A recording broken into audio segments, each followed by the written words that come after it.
मंजिलें उन्हीं को मिलती है जिनके सपनों में जान होती है। पंखों से कुछ नहीं होता, हौसलों से उड़ान होती। नमस्ते बिहार, स्वागत है आप सभी का आपके अपने YouTube channel UN classes by Umesh sir पर। मैं हूं आपका मित्र उमेश कुमार और आज का दिन बिहार बोर्ड के उन सभी छात्र छात्राओं के लिए खास होने वाला है जिन्हें गणित से क्लास 10 मैथमेटिक्स का स्टेप बाय स्टेप सभी प्रश्नों का हल किया जाएगा। आप लोग अगर गणित की तैयारी बेसिक से पूरे गणित की तैयारी करना तो आप लोग इस चैनल को सब्सक्राइब कर ले और अपने मित्र को। चलिए बिना समय गंवाए स्टार्ट करते हैं प्रश्नावली 1.1। क्वेश्चन नंबर 1, यूक्लिड विभाजन एल्गोरिथम के प्रयोग से एचसीएफ ज्ञात कीजिए। पहला सवाल है 135 और 225। यूक्लिड विभाजन एल्गोरिथम के प्रयोग से देखते हैं ए बराबर बी क्यू आर होता है। तो यहाँ पे आपको देखना जब तक आर 0 न हो जाए तब तक हल करना है। तो साधारण विधि से जो हम जानते हैं पहले उसको देख लीजिए। ऐसे एचसीएफ निकाल लेना है और इसको केवल यूक्लिड विभाजन पे बैठा देना है। स्टेप 1 में लिखेंगे, फर्स्ट में क्या लिखे हैं 225 को क्या लिख सकते हैं 135 इंटू 1 प्लस 90 लिखे, सेम लिखे। स्टेप सेकंड में लिखना है, यहाँ सेकंड पाइए 135 को लिखना है 90 इंटू 1 प्लस 45। देख लीजिए 135 90 इंटू 1 प्लस 45। स्टेप थर्ड देखिए, स्टेप थर्ड का रहा है 45 इंटू 2 प्लस 0। अब यहाँ हमको याद क्या रखना है, जब हमें r बराबर 0 प्राप्त होता है तो हम आगे हल करना बंद कर देते हैं और b का मान एचसीएफ होता है। इसलिए यहाँ पे देखिए ये हमारा b है, एचसीएफ बराबर हो गया 45 आंसर। दूसरा सवाल आप देखते हैं। अब जो है 196 और 38,220 का एचसीएफ ज्ञात करना है। तो फिर लिखना है यूक्लिड विभाजन एल्गोरिथम योग से जानते हैं हम a बराबर बी क्यू प्लस आर। तो यहाँ पे हमको इससे पहले वाला जो हम बताए हैं सेम वही काम करना है। क्या बताए हैं, पहले वाला हम बताए हैं जो साधारण विधि से हम जानते हैं पहले उसी प्रकार से बना लेंगे।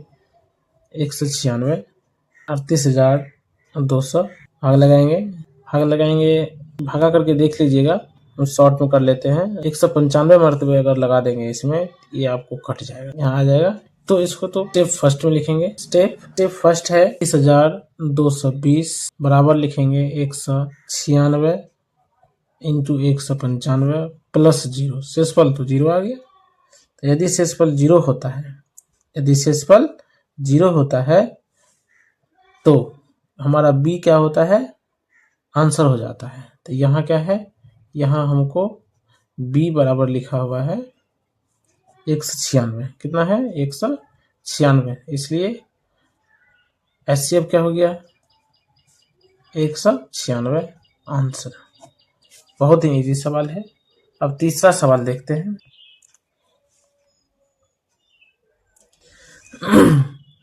3 नंबर का सवाल है 867 और 225 का यूक्लिड विभाजन से एचसीएफ ज्ञात करना है।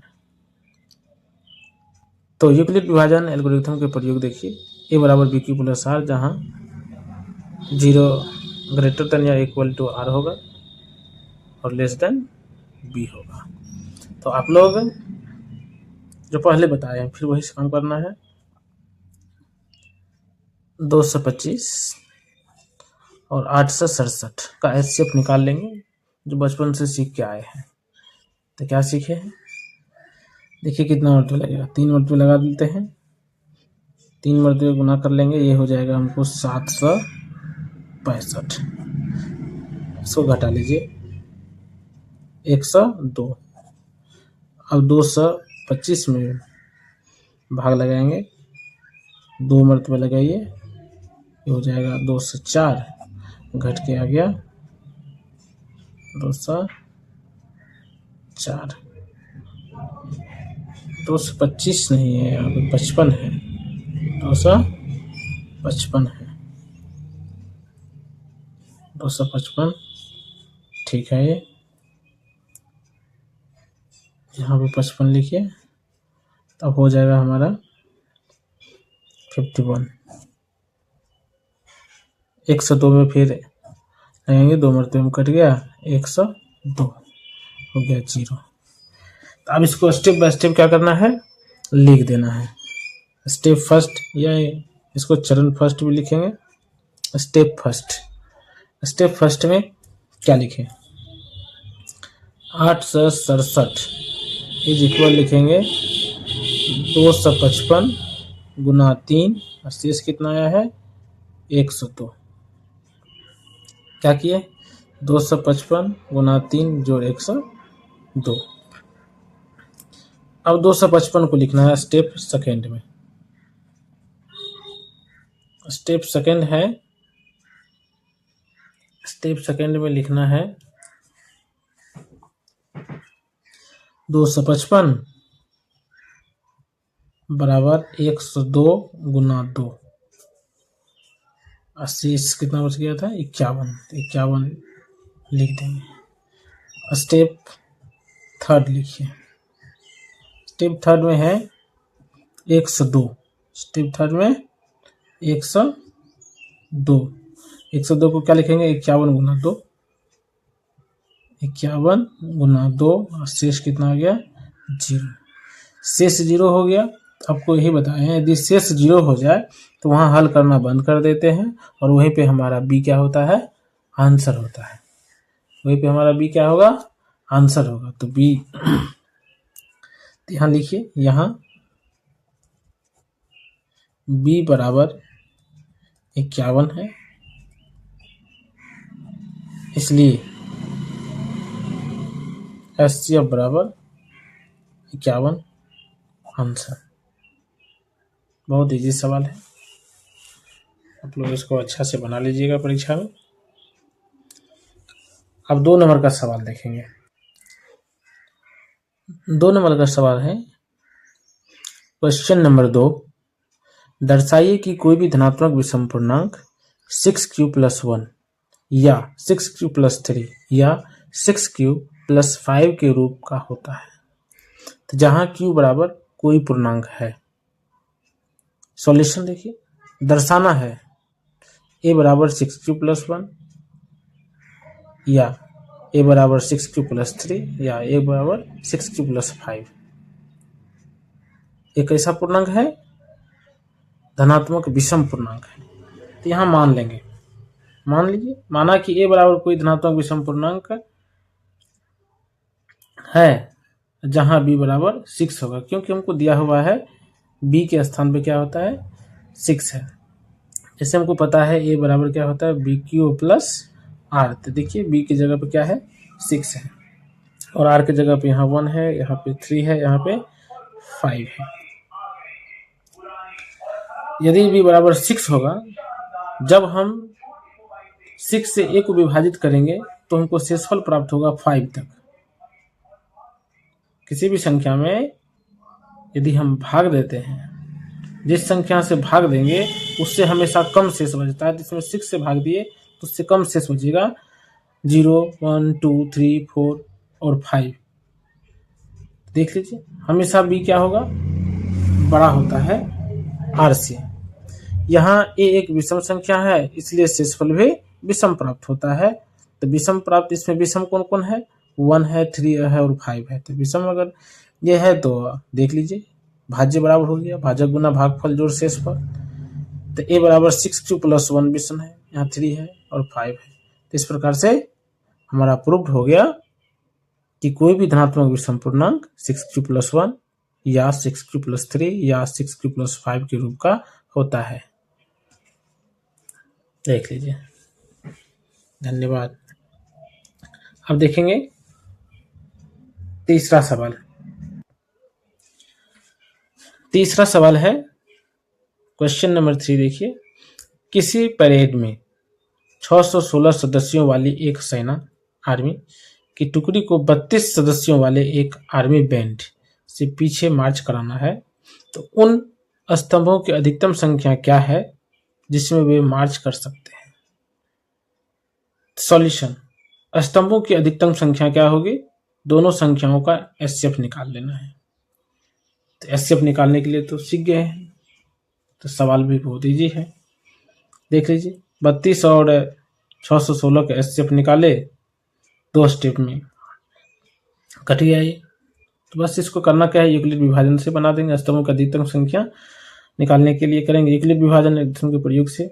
स्टेप 1 में लिखे हैं, यहाँ पर देखिए स्टेप 1 में क्या लिखेंगे, 32 गुना 19 प्लस 8, तो लिखे हैं 32 गुना 19 प्लस 8। स्टेप सेकेंड, 8 से अगर 32 में भागा लगाएंगे 4 मरतबे में कट जाएगा, 8 गुना 4 शेष 0। यदि शेष 0 आ गया है तो यहाँ पे बी क्या होता है, हमारा आंसर होता है। बी 8 है, इसलिए आंसर क्या हो गया, 8। यानी अगर आर्मी बैंड के पीछे मार्च कराना होगा तो उसमें 8 ग्रुप बनेगा। कितने ग्रुप बनेगा, 8। अब चौथे नंबर का सवाल देखिए, क्वेश्चन नंबर 4, यूक्लिड विभाजन प्रमेयिका का प्रयोग करके दर्शाइए कि किसी धनात्मक विषम पूर्णांक, किसी धनात्मक पूर्णांक का, दर्शाइए कि किसी धनात्मक पूर्णांक का वर्ग किसी पूर्णांक m के लिए 3m या 3m+1 के रूप का होता है। तो क्या चेक करना है, 3m या 3m+1 के रूप का होता है। तो देख लीजिए सॉल्यूशन, दर्शाना है, किसी भी संख्या का वर्ग देखना है तो a² बराबर हमको 3m या 3m+1 होगा। सवाल ही कह रहा है, देख लीजिए यहाँ पे, किसी धनात्मक पूर्णांक का वर्ग, तो कोई भी संख्या मान ली हमारा है तो उसका वर्ग इसी के रूप का होगा। a बराबर bq प्लस r होता है। माना कि a कोई धनात्मक विषम पूर्णांक है जहां b बराबर 3 है, तो यहाँ देखिए b के स्थान पे क्या आया है, यहाँ b के स्थान पे 3 आया है, यहाँ पे b के स्थान पे क्या होगा, जैसे a बराबर लिखेंगे bq प्लस r, तो b बराबर क्या है 3। तो शेषफल क्या बचेगा, जब b बराबर 3 है तो शेषफल हमेशा b से कम होगा। b से कम क्या होगा, 0 होगा, 1 होगा और 2 होगा, क्योंकि इस शर्त को याद रखिए। तब अब करना क्या है, यदि शेष 3 को बचता है 0, 1 और 2 तक, तो इसमें करेंगे क्या, a बराबर तीनों का मान बैठा लेंगे। a बराबर 3q हो जाएगा यहाँ पे, फिर a बराबर 3q+1, यहाँ पे a बराबर 3q+2। अगर इसका वर्ग करेंगे, अगर वर्ग करते हैं, देखिए a² बराबर इतना हो जाएगा, ये इतना हो गया और ये इतना हो गया। इसमें देखिए ये हमारा 3 है, 3 की a² को हम n मान लेते हैं। यहाँ पर भी देखिए इसको m मान लिए हैं और इसको भी m माने हैं। तो जो हमारा निकल के आता है, क्या निकल के आता है, 3m, 3m+1, 3m+1। तो हम पाते हैं कि क्या हमको निकालना था, a² बराबर 3m, 3m+1, 3m1+ के रूप में होता है। तो ये प्रूव हो गया। बहुत इजी सवाल है। 5 नंबर का सवाल देखिए, क्वेश्चन नंबर 5, यूक्लिड विभाजन प्रमेयिका का प्रयोग करके दर्शाइए कि किसी धनात्मक पूर्णांक का घन 9q, 9m, 9m+1 या 9m+8 के रूप का होता है। इससे पहले वर्ग देखे, अब क्यूब देखना है। फिर मान लेते हैं, माना a बराबर कोई धनात्मक विषम पूर्णांक, धनात्मक पूर्णांक है, मानते हैं, माना a बराबर कोई धनात्मक पूर्णांक है। यूक्लिड विभाजन लॉगरिथम के प्रयोग से देखते हैं। a बराबर bq प्लस r, जहां r जो है हमेशा b से छोटा होगा। तो अगर b बराबर हमारा 9 है तो शेषफल हमारा 8 तक बचेगा, 0 से लेके 8 तक बचेगा, जिसमें घन क्या है, 0 है, 1 है और 8 है। हालांकि सब कुछ चेक करेंगे तो भी हमको इसी रूप का आएगा, लेकिन घन को केवल चेक कर लेते हैं, वो 0, 1 और 8 को। तो 0 वाला का चेक करेंगे 9m, इसको चेक किए देखिए कितना आया, 9m+1। इसी प्रकार से 2 वाला को चेक कर लेते हैं, 9q+2। यहाँ घन हमारा 0, 1 और 8 है, लेकिन हमको चेक सबको करना है, जिसमें घन केवल लिख दिया है। अगर सब कुछ चेक करेंगे तो भी हमको यही रूप का आएगा। a बराबर 9q+2 को चेक करेंगे। चेक करने के पश्चात जितने भी क्यूब वाला पार्ट है सबको m मान लेना है, तो 9m+8 बचेगा। अतः किसी भी धनात्मक पूर्णांक का घन क्या होगा, 9m, 9m+1 या 9m+8 के रूप का होता है। आप करिएगा क्या, इस सभी को अगर हम इस रूप में लाएंगे तो हमारा 9m + 8 रूप का ही आएगा। 9m या 9m + 8 रूप का। सवाल थोड़ा थ्योरी वाला था। आप लोग करिए क्या, इस सवाल को घर पे कम से कम 3 से 4 बार इसको ज़रूर लिखिए। अगर आप लोग इसका अभ्यास करेंगे तो आपको ही बनेगा। अंक तो है नहीं, जो बताएंगे आप जोड़ घटा है तुरंत समझ लीजिएगा। तो इसलिए ये चैप्टर थोड़ा टफ भी रहता है, तो आप रिवाइज करिए। धन्यवाद। अब प्रश्नावली 1.2 देखेंगे। इसमें बहुत इजी सवाल है, केवल आप लोग ध्यान दीजिए, सबको बनेगा। निम्नलिखित संख्याओं का अभाज्य गुणनखंड के रूप में व्यक्त कीजिए। 140 है, इसको अभाज्य गुणनखंड के रूप में लिखना है। सॉल्यूशन 140 का अभाज्य गुणनखंड 140 का अभाज्य गुणनखंड तो करिए क्या, थोड़ा सा रफ कर लीजिए। 140 2 से देंगे 70 2 35 7 5। तो क्या लिखे इसको, 140 बराबर लिख देंगे 2 गुना 2 गुना 5 गुना 7। इसको शॉर्ट कर सकते हैं, 2 के पावर 2 गुना 5 × 7। यही हमारा आंसर हो गया। बहुत इजी है। इसी प्रकार दूसरा सवाल लीजिए, 2 नंबर का सवाल है। दूसरा सवाल है 156। इसका भी सॉल्यूशन करिए। 156 का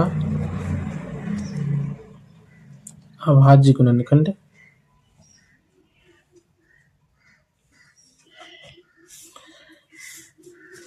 156 में 2 से दिए 78, 2 से दिए 39, 13 दिया 39। तो क्या करें, 156 बराबर लिखेंगे 2 गुना 2 गुना 3 गुना 13। शॉर्ट में इसको लिख लीजिए, 2 के पावर 2 × 3 13। यही हमारा आंसर हुआ। बहुत इजी है। तीसरा सवाल 38 25। सॉल्यूशन 38 25 का अभाज्य गुणनखंड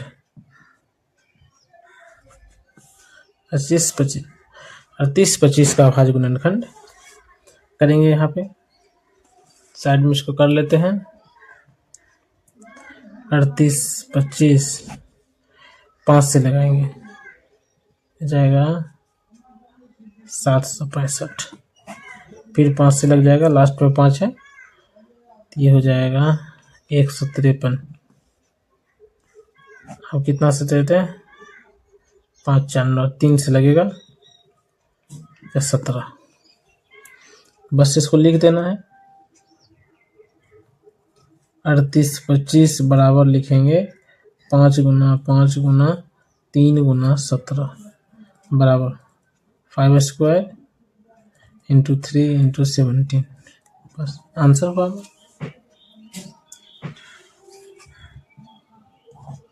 चौथा सवाल है, और इजी सवाल है ये भी।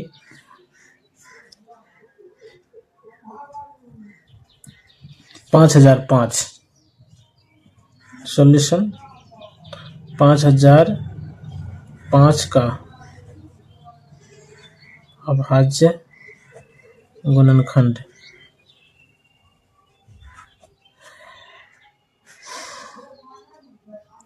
तो क्या लिख दें, इसका कर लीजिए यहाँ पे पहले। तो 5005 5 से लगाएंगे तो 1001, इसमें 7 से लगाएंगे तो हो जाएगा 143। इसके बाद इसमें 11 से 13 43 143। ठीक है, तो आपको करना क्या है, 5005 को लिखेंगे, क्या लिखेंगे? 5 गुना 7 गुना 11 गुना 13 आंसर।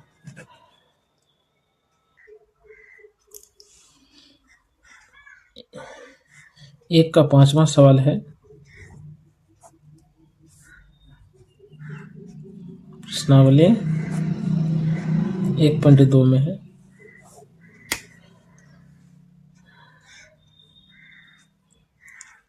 चौहत्तर सौ 29 कितना है? 7429 का आवाज गुणनफल निकालेंगे, तो निकालिए। सॉल्यूशन 7429 का अभाज्य गुणनखंड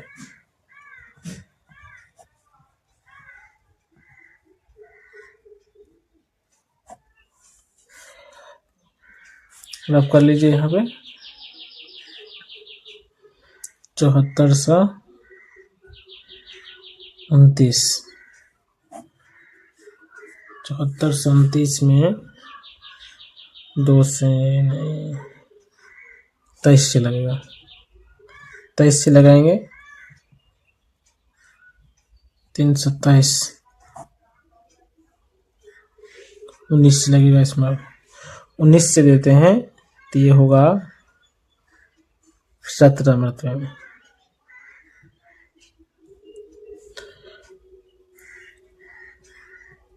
चौहत्तर सौ 29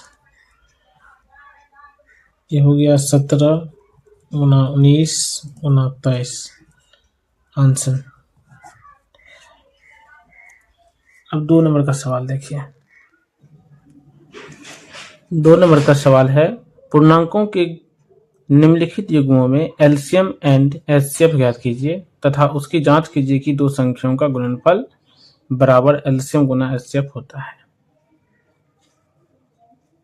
तो संख्या है, पहला सवाल देखिए, 26 एंड 91।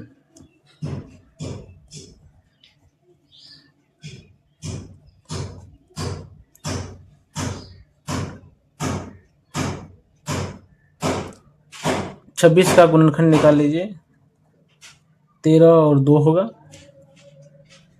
91 का गुणनखंड निकालेंगे तो 7 और 13 होगा। एचसीएफ निकालना है। पहले एचसीएफ निकालने का तरीका है, जो दोनों में मिलता है उसको लिख लीजिए, वही हमारा एचसीएफ होता है। आंसर हो गया। एलसीएम जो दोनों में मिलता है उसको तो रखना ही है, और जो बच गया है उसको भी गुना कर देंगे। देख लीजिए गुना करके कितना होता है।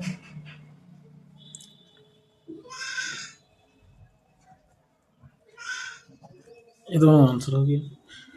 अब है दो संख्याओं का गुणनफल बराबर एलसीएम गुना एचसीएफ होता है, इसको प्रूव्ड करना है। तो चलिए इसको भी प्रूव्ड कर लेते हैं। अब जांच करना है। अब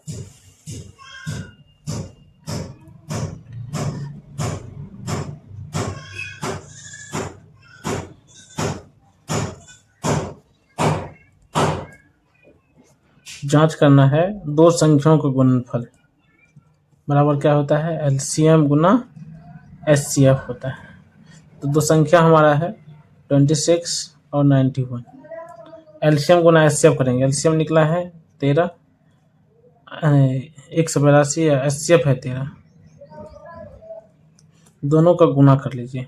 गुना करने के बाद ये हो जाता है 2366, और इसको गुना करेंगे तो ये भी हो जाएगा हमारा 2366। दोनों 2366 है। एलसीएम एलएचएस बराबर हो गया आरएचएस। प्रूव्ड। यही तो सिद्ध करना है, दो संख्याओं का गुणनफल एलसीएम गुना एचसीएफ होता है। अब नेक्स्ट सवाल है, 2 नंबर का सवाल है। 510 एंड 92 92। सॉल्यूशन इसका करेंगे, 5 से 10 का गुणनखंड निकाल लेंगे। 5 से 10 का गुणनखंड 2 गुना 3, 6 पंचे 30 और 17 तृतीया 51 17 51, ठीक है। अब 92 का गुणनखंड निकालेंगे। 92 का गुणनखंड 2 गुना 2 गुना 23 करेंगे। एलसीएम चाहिए और एचसीएफ चाहिए, तो पहले एचसीएफ निकाल लेते हैं। एचसीएफ बराबर हो जाएगा जो दोनों में मिलता है, तो क्या मिल रहा है 2 मिल रहा है, और क्या मिल रहा है और कुछ नहीं मिलता है, तो एचसीएफ हो गया 2 हमारा। एलसीएम जो मिला है उसको तो लिखना ही है, बाद बाकी जो बच गया है, तो क्या बच गया है 3 गुना 5 गुना 17, इसमें बच गया है 2 गुना 23। सबको गुना करेंगे तो ये हो जाएगा हमको 23,460। 23,460। अब सूत्र से जांच करना है। जांच में देखेंगे दो संख्याओं का गुणनफल बराबर होगा, दो संख्याओं का गुणनफल बराबर एलसीएम गुना एचसीएफ। तो दो संख्या क्या है, पहला संख्या है 5 से 10, दूसरी संख्या है 92। एलसीएम निकल के आया है 23,460 गुना 2। इसको गुना कर लेंगे, गुना करके आ जाएगा 46,920। 46,920, यहाँ भी 2 से गुना करेंगे हो जाएगा ये 46,920। दोनों देखिए बराबर है। LHS बराबर हो गया यहाँ पे RHS प्रूव्ड। इसी प्रकार से तीसरा सवाल है 336 और 54। सॉल्यूशन देखेंगे, 336 का गुणनखंड निकाल लेंगे। 336 का गुणनखंड आएगा 2 गुना 2 गुना 2 गुना 2 3 गुना 7, और 54 का आ जाएगा 2 गुना 3 6 6 3 18 18 या 54। एचसीएफ निकालिएगा, जो दोनों में मिला है उसको लिख दीजिए, वो हमारा एचसीएफ हो जाएगा। दोनों में क्या मिला है, पहला तो मिल गया है, उसके बाद 3 भी मिल गया है, तो 2 और 3 ये 6 हमारा हो गया एचसीएफ। इसके बाद हमको चाहिए एलसीएम। जो मिला है वो तो लिखेंगे ही, इसके अलावा जो बच गया हो सबको उतार लीजिए। तो कितना 3 को 2 और 7, इसमें क्या बचा 3 3, सबको गुना कर लीजिए। गुना करने के पश्चात हमको आएगा 3024। अब जांच करना है। अब जांच में क्या करना है, दो संख्याओं का गुणनफल बराबर क्या हो जाएगा एलसीएम गुना एचसीएफ। दो संख्या का गुणनफल 336 गुना 54 कर लेंगे, बराबर हो जाएगा एलसीएम गुना एचसीएफ। एलसीएम कितना है 3024, एचसीएफ है 6। इसको गुना करने के बाद ये आ जाएगा 18,144। इधर भी हो गया 18,144।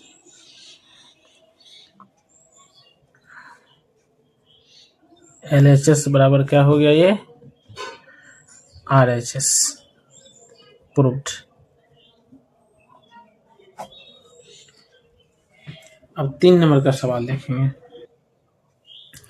क्वेश्चन 3 है, अभाज्य गुणनखंड विधि द्वारा निम्नलिखित पूर्णांकों को एलसीएम और एचसीएफ ज्ञात कीजिए।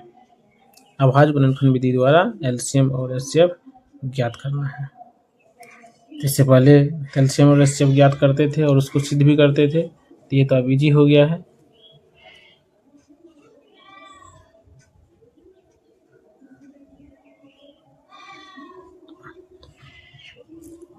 देख लीजिए 12 का गुणनखंड करेंगे 2 गुना 3 गुना 6 गुना 2 12 हो गया। 15 का गुणनखंड करेंगे 3 गुना 5 हो जाएगा और 21 का कितना हो जाएगा 3 गुना 7 हो जाएगा। तो क्या मिला इसमें देख लीजिए सभी में 3 मिला तो बहुत इजी है ये। HCF बराबर हो गया जो तीनों में मिला है। तीनों में क्या मिला है 3 मिला है 3 हो गया हमारा HCF। अब LCM चाहिए। LCM बराबर जो तीनों में मिला है उसको तो लिखना ही है और बाद बाकी जो बच गया क्या बच गया है देख लीजिए। बच गया हमको 2 गुना 2 गुना 5 गुना 7 सबको गुना कर लेंगे 420 आया। तो HCF हो गया 3 LCM हो गया 420। इसी प्रकार एक और सवाल है 2 नंबर का सवाल 3 का 2 नंबर। इसमें है 17 23 और 29। इसको हल करिए 17 23 29। 17 1 गुना 17 होगा 23 भी 1 गुना 23 होगा और 29 भी 1 गुना 29 होगा। तो HCF जो तीनों में मिला क्या मिला है 1 मिला है 1 हो गया HCF हमारा। LCM हो गया जो तीनों में मिला है उसको तो लिख लीजिए बाद बाकी क्या 17 23 29 तीनों को गुना कर लेंगे। गुना करने के पश्चात हो जाएगा ये 11,339 आंसर। नेक्स्ट सवाल देखिए। तीसरा सवाल है 8 9 और 25। सॉल्यूशन देखिए 8 9 और 25 का अभाज्य गुणनखंड 8 का हो गया 2 गुना 2 गुना 2 9 का हो गया 3 गुना 3 और 25 का हो गया 5 गुना 5।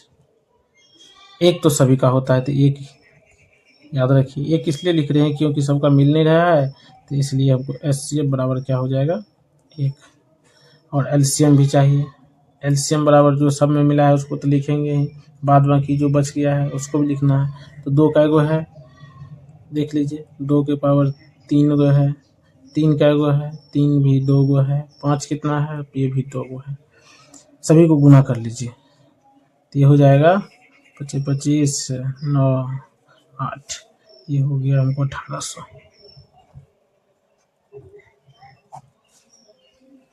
तो 4 नंबर का सवाल देखिए।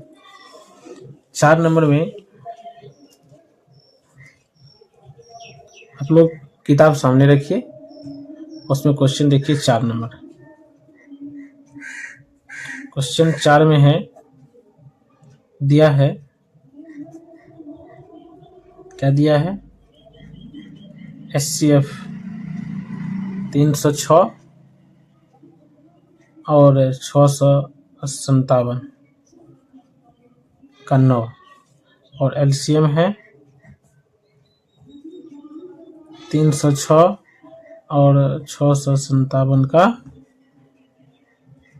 ज्ञात करना है। LCM इतना है HCF ज्ञात करना है तो बहुत ईजी है। LCM बराबर सूत्र होता है LCM बराबर सूत्र होता है आप लोग को पता है ये दो संख्याओं का गुणनफल बराबर होता है LCM गुना HCF। यहीं से निकाल लेंगे LCM बराबर निकाल लेना है तो HCF को उधर भेज देंगे तो पहली संख्या गुना दूसरी संख्या बट्टे क्या हो जाएगा HCF हो जाएगा। देख लीजिए पहली संख्या है 306 और दूसरी संख्या है 657। HCF दिया हुआ है कितना है 9 है देख लीजिए HCF 9 है 9 कर देंगे। अब इसको काटेंगे काटिए 9 से ये कट जाएगा 9 तिया 27 9 चौके 36 तो 34 गुना 657 करेंगे ये बराबर हो गया हमको 22,000 338 आंसर। अब 5 नंबर का सवाल देखिए। क्वेश्चन नंबर 5 है, जांच कीजिए कि क्या किसी प्राकृतिक संख्या n के लिए संख्या 6 के पावर n अंक 0 पर समाप्त होती है। सॉल्यूशन देखिए, बहुत इजी सवाल है। 6 के पावर n अंक 0 पर समाप्त नहीं होती है, क्योंकि 6 के पावर n का अभाज्य गुणनखंड 2 गुना 3 पावर n है, इसलिए ये क्या होगा, 0 पे कभी समाप्त नहीं होगा। एग्जाम्पल पे यहाँ अगर समझिए, अब जैसे 6 के पावर 1 रख देते हैं तो क्या आएगा, 6 के पावर 2 36 हो गया। 6 के पावर 3 रखेंगे तो कितना हो जाएगा,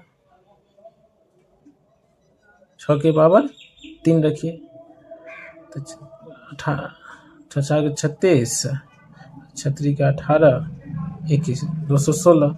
अगर 6 के पावर 4 रख लेते हैं तो देखिए क्या आता है, 36 अगुना 36 करेंगे तो कितना हो जाएगा, 1296। तो यहाँ हम देख रहे हैं 6 के पावर हम रख रहे हैं, यानी 6 के पावर हमारा प्राकृतिक संख्या है तो 1 से स्टार्ट होगा और अनंत तक जाएगी। तो 1 रखे तो 6 आया, 2 रखने पे फिर इकाई अंक 6 आया, 3 रखे पावर तो भी इकाई अंक 6 आया, 4 रखे तो भी इकाई अंक 6 आया। इसका अर्थ हुआ कोई भी संख्या अगर पावर में रखेंगे तो इकाई अंक हमेशा 6 ही आएगा। तो इससे स्पष्ट होता है कि 6 के पावर अंक 0 पर समाप्त कभी नहीं होगी। अब देखेंगे सवाल नंबर 6। सवाल नंबर 6 क्या है, सवाल नंबर 6 है, व्याख्या कीजिए इतना और इतना अभाज्य संख्या क्यों है। अभाज्य संख्या क्यों है, अभाज्य नहीं भाज्य संख्या क्यों है, यहाँ होना चाहिए भाज्य। भाज्य लिखिए तो माना, देख लीजिए यहाँ संख्या हमको दिया हुआ है, ये है और संख्या ये है, दोनों के बारे में पूछ रहा है, बताइए हमको ये भाज्य क्यों है। तो क्योंकि भाज्य का पहले परिभाषा जान लिए, जिस संख्या में एक और स्वयं के अलावा और किसी संख्या से भाग लगे तो भाज्य हो जाएगा, और एक और स्वयं के अलावा किसी से भाग नहीं लगे तो वो क्या हो जाएगा, अभाज्य हो जाएगा। तो हमको भाज्य चेक करना है। तो देखिए सवाल ये है, अगर इस सवाल में से हम 13 कॉमन ले लेते हैं, 13 कॉमन ले लिए तो हमको इतना आया, और इसको भी मान लेते हैं, इसमें से यदि 5 कॉमन लेते हैं, यहाँ भी 5 है यहाँ भी 5 है, तो संख्या इतना बचता है। तो ये संख्या जो भी हो गुना कर लीजिए, तो देखिए स्पष्ट हो रहा है, इस संख्या जो भी है उसमें 5 से गुना हो रहा है, इस संख्या जो भी है उसमें 13 से गुना हो रहा है, यानी एक और स्वयं के अलावे और कोई संख्या है। अतः यह एक भाज्य संख्या है, क्योंकि इसके अभाज्य गुणनखंड में एक को छोड़कर अन्य 2 गुणनखंड है। अब सवाल नंबर देखेंगे, सवाल नंबर 7। किसी खेल के मैदान के चारों ओर एक वृत्ताकार पथ है, इस मैदान का एक चक्कर लगाने में सोनिया को 18 मिनट लगते हैं, जबकि इस मैदान का एक चक्कर लगाने में रवि को 12 मिनट लगते हैं। तो मान लीजिए वे दोनों एक ही स्थान और एक ही समय पर चलना प्रारंभ करके एक ही दिशा में चलते हैं, कितने समय बाद वे पुनः प्रारंभिक स्थान पर मिलेंगे। ऐसा सवाल जब भी आए आपको तो करना क्या है, दोनों संख्या का एलसीएम निकाल लेना है। देख लीजिए वे दोनों एक ही स्थान, यानी एलसीएम उसका निकाल लेंगे तो उतने देर बाद वो पुनः मिलेंगे। तो देखिए भाग विधि से अगर देखे 18 और 12 का ये हमको एलसीएम निकल के आ गया है 36। गुणनखंड विधि से भी इसको देख सकते हैं, गुणनखंड विधि से भी आया 36, तो 36 मिनट बाद वह पुनः एक दूसरे के साथ मिलेंगे। प्रश्नावली 1.3 आप लोगों के लिए बहुत महत्वपूर्ण सवाल है। आप लोग करिए क्या, एक सवाल आप लोग याद कर लीजिए, क्योंकि ये परीक्षा के दृष्टिकोण से बहुत ही महत्वपूर्ण है। प्रत्येक परीक्षा में एक सवाल तो पूछा ही जाता है। तो आप √5, √2, √3, √7 किसी एक को याद कर लीजिए, ऑटोमेटिक सब बन जाएगा। चलिए देखते हैं। सिद्ध कीजिए कि √5 एक अपरिमेय संख्या है। तो सिद्ध करना है √5 क्या है, अपरिमेय संख्या है। हम जानते भी है √5 अपरिमेय है। तो सिद्ध कैसे करें, तो सिद्ध करने के लिए क्या करेंगे, तो इसके विपरीत मान लेते हैं। इसके विपरीत मान लीजिए कि √5 एक परिमेय संख्या है। चलिए जब ही परिमेय माने तो परिमेय का परिभाषा हम पढ़े हैं वो P/Q के रूप में होगा। तो √5 को लिख दिए P/Q। यदि देखिए, यदि P तथा Q को उभयनिष्ठ गुणनखंड से विभाजित करके √5 A/B प्राप्त कर सकते हैं, जहां A और B सवाभाज्य है। तो √5 बराबर A/B। अब A/B क्यों लिखे, मान लीजिए P कोई एक संख्या है, अगर उसके बीच में कोई एक उभयनिष्ठ गुणनखंड है तो उसको हटाने के बाद हमको A/B प्राप्त होता है। तो B हमारा क्या है, सवाभाज्य है। तो अतः देखिए √5 बराबर हो जाएगा A/B। यहां से हम करेंगे क्या, B को इधर भेज देंगे। तो √5B बराबर हो गया हमारा A। अब दोनों तरफ वर्ग कर लीजिए। तो वर्ग करने के बाद हमको निकल के आ जाएगा 5A²। √5 का वर्ग करेंगे तो 5 हो जाएगा। किसी भी संख्या पर रूट का वर्ग हो जाता है तो रूट हट जाता है। तो देखिए 5B², यहाँ A का स्क्वायर करेंगे तो A² बराबर हो गया। अब 5 को उधर भेज दीजिए, B² बराबर हो गया A²/5। तो यहाँ एक ही थ्योरम है, याद करिए इसको, ये आपको प्रमेय है। यहाँ 5A² को विभाजित करता है, अतः 5A को भी विभाजित करेगा। इसी प्रकार अब करेंगे क्या, अगला मान लेते हैं 5B² बराबर A² है। यहाँ पे A तो कोई संख्या है हमारा, वो भी 5 से विभाजित होने वाला है। तो करेंगे क्या, उसको 5C मान लेते हैं। A की जगह पर क्या रख लिए, 5C रख लिए। तो 5C अगर रख लेते हैं A की जगह पे, तो अब देखिए यहाँ 5B² बराबर हो गया 5C²। यहाँ से B² बराबर निकाल लेंगे तो C², 5C² हो जाएगा। तो यहाँ से यदि हम C² बराबर निकाल लेंगे तो B² बटे क्या हो जाएगा, 5 हो जाएगा। फिर वही प्रमेय आ गया, यहाँ 5B² को विभाजित करता है, अतः 5B को भी विभाजित करेगा। समीकरण 1 देखिए यहाँ पे है और समीकरण 2। समीकरण 1 तथा 2 से हम पाते हैं कि 5A तथा B दोनों में एक के अतिरिक्त तो कोई उभयनिष्ठ गुणनखंड नहीं है। तो अतः हम कह सकते हैं कि हमारा √5 एक अपरिमेय संख्या है। अब सवाल नंबर 2। सवाल नंबर 2, सिद्ध कीजिए कि 3 + 2√5 एक अपरिमेय संख्या है। फिर वही काम करेंगे जो इससे पहले किए हैं। इसके विपरीत मान लीजिए कि इतना एक परिमेय संख्या है। तो परिमेय है तो P/Q हो गया। फिर इसके बीच में कोई उभयनिष्ठ गुणनखंड है, इसलिए A/B बराबर इतना हो जाएगा। अब यहाँ से √5 बराबर निकालेंगे तो A - 3B/2B होगा। तो यहाँ देख लीजिए A B पूर्णांक है और 2 तथा 3B एक पूर्णांक है, तो सभी ये पूर्णांक हो गया। तो इतना भी हमारा क्या हो जाएगा, ये जो टोटल है ये भी हमारा क्या हो गया, पूर्णांक यानी परिमेय संख्या है। यदि ये परिमेय है, ये इसका बराबर है, तो ये भी परिमेय हो गया। तो √5 परिमेय कैसे होगा, क्योंकि ऊपर हम मानने गलत थे, इसलिए लिखेंगे पक्ष √5 एक अपरिमेय संख्या है। इससे एक विरोधाभासी परिणाम प्राप्त होता है कि √5 परिमेय संख्या है। ऐसा विरोधाभासी परिणाम हमारी गलत कल्पनाओं से प्राप्त हुआ।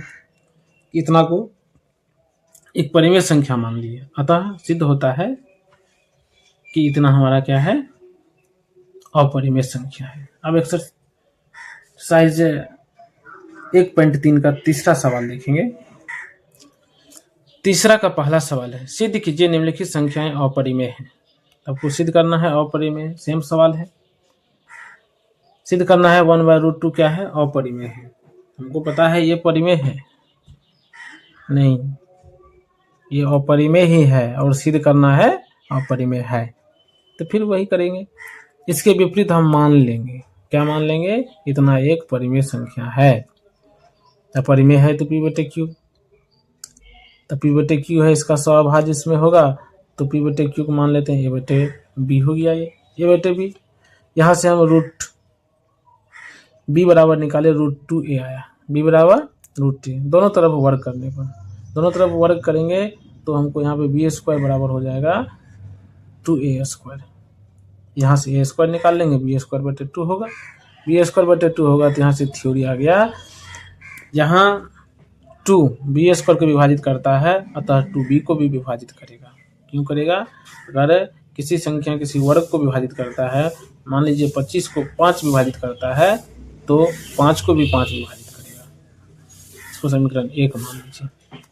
अब बी स्क्वायर बराबर 2a² है। अब बी स्क्वायर भी कोई संख्या है जो 2, इसमें 2a क्या है, बी को विभाजित करता है ना 2, तो 2c कोई संख्या ले लिए तो b बराबर 2c रख लिए। b बराबर 2c रखेंगे तो यहाँ से भी c स्क्वायर वाला निकल के आया a² बटे 2, तो इससे स्पष्ट है यहाँ 2a² को विभाजित करता है अतः 2a को भी विभाजित करेगा। समीकरण 1 तथा 2 से हम पाते हैं कि 2 a तथा b दोनों को विभाजित करता है, जिसमें 2 एक उभयनिष्ठ गुणनखंड है। इससे हमारे इस तथ्य का विरोधाभास प्राप्त होता है कि a तथा b में एक अतिरिक्त कोई उभयनिष्ठ गुणनखंड नहीं है। यह विरोधाभासी परिणाम हमारी गलत कल्पना से प्राप्त हुआ है, अतः 1/√2 एक अपरिमेय संख्या है।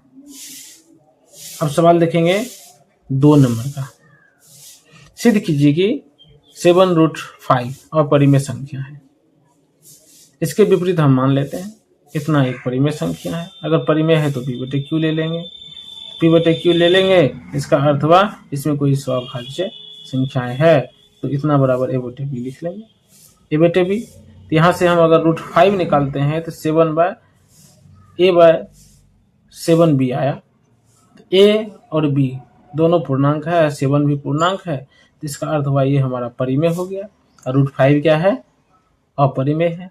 ऐसा क्यों हुआ? ऐसा इसलिए हुआ, ऐसा विरोधाभासी परिणाम ऐसा इसलिए प्राप्त हुआ है कि हम गलत मान लिए थे। ऐसा विरोधाभासी परिणाम हमारी गलत अवधारणाओं से प्राप्त है, जबकि इतना एक परिमेय अपरिमेय संख्या है।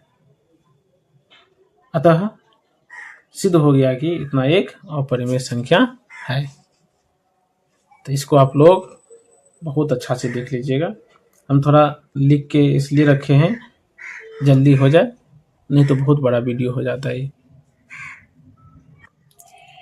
तीसरा सवाल, सिद्ध कीजिए कि 6 + √2 अपरिमेय संख्या है।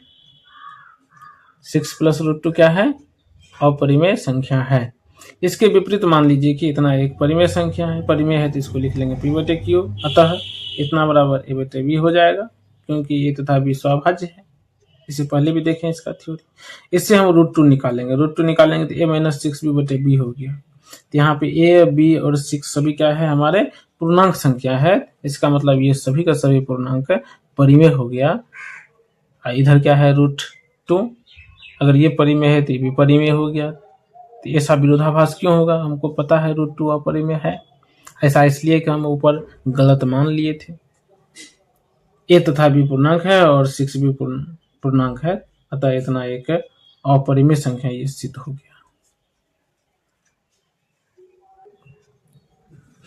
अब देखेंगे प्रश्नावली 1.4। क्वेश्चन, बिना लंबी विभाजन प्रक्रिया किए बताइए कि निम्नलिखित परिमेय संख्याओं के दशमलव प्रसार शांत है या अशांत आवृत्ति। 1 नंबर में 13/3125। तो करना क्या है? इसमें देख लेंगे दोनों के बीच अगर कटने वाला कोई संख्या है तो पहले काट लेंगे, उसके बाद हर को चेक करेंगे। हर यदि 2 की पावर n है, 2 की पावर m गुना 5 की पावर n के रूप का हो तो वो शांत होगा, नहीं होगा तो अशांत होगा। तो देख लीजिए ये 5 की पावर 5 आया तो शांत हो गया। 2 नंबर का सवाल देखिए, 17/8 है, 2 के पावर 3 आया है तो 2 के पावर आ गया, इसलिए ये शांत हो गया है। 3 नंबर का सवाल में 64/455 है, इसमें देखिए 5 है, 7 है, 13 है, तो 5 के अलावा 7 और 13 आ गया, 2 रहता तो शांत हो जाता, लेकिन 7 और 13 आ गया है, अशांत हो गया है क्योंकि इतना के रूप का नहीं है। 4 नंबर का सवाल 15/1600 है, पहले इसको शॉर्ट रूप में मूल रूप में ले आए, 3/3 आया। इसका गुणनखंड देखेंगे तो देखो 2 आया और 5 आया, 2 और 5 है, इसलिए ये क्या है, शांत है। 29/3 है। देख लीजिए यहाँ 7 के पावर 3 आया, शांत हो गया। हमको चाहिए 2 या 5 के पावर। इसमें देखिए 2 और 5 के पावर ही है, ये शांत है। इसमें 2 और 5 के पावर है, लेकिन इसमें 7 के पावर भी आ गया, इसलिए अशांत है।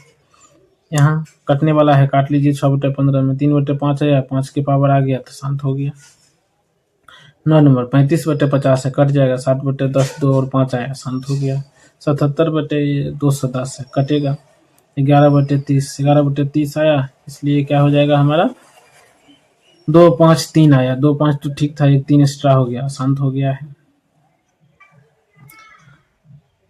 2 नंबर का सवाल देखिए। ऊपर दिए गए प्रश्न में उन परिमेय संख्याओं के दशमलव प्रसारों को लिखिए जो शांत हैं।